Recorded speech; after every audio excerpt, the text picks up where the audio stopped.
Cymplex music. Oh, coming to you from another world. Nutty, royalty baby mo. King Fire. I am one Cymplex. Una.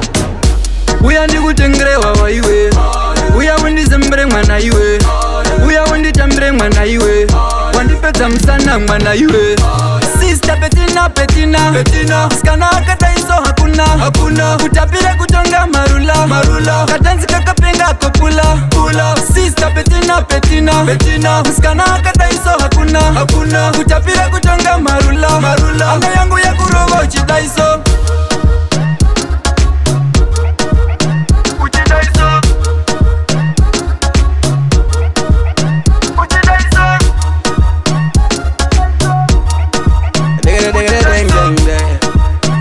King Fad. Me like where you're in. What the appetite me good and you me like dinner. The way you move your body like a propeller, that's right. The way une wicked body spinner. Your body control, girl. And the satin that she own. It's like when you're shaking your body, every man in the dance wanna know you're Betina. Boom. We are the good and grey over you.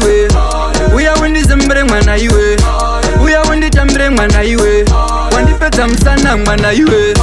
Sister Betina Skana kata iso hakuna Utapire kutonga marula Katanzi kakapenga kopula Sister Betina Skana kata iso hakuna Utapire kutonga marula Anga yangu ya kuroga uchida iso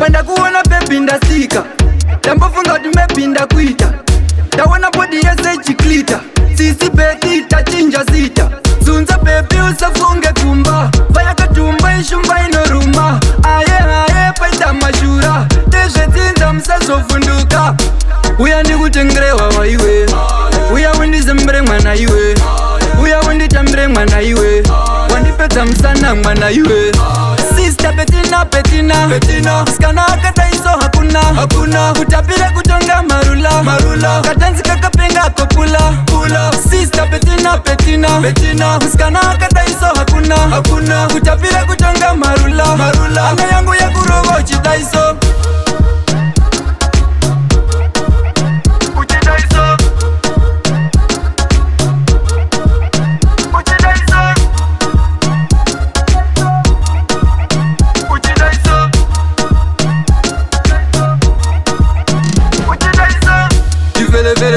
Ifele Undilegere ndilegere Ifele ndilegere Wachipanda ndichenda newe Pamereki ndichenda newe Joina City ndoenda newe Kwese ndoenda newe Uya ndi kutengrewa wa iwe Uya wendi zembre mwana iwe Uya wendi tambre mwana iwe Wandipeta msana mwana iwe Sister Betina Skana kata iso hakuna Utapire kutonga marula Katanzi kakapenga kopula Sister Betina Skana kata iso hakuna Utapire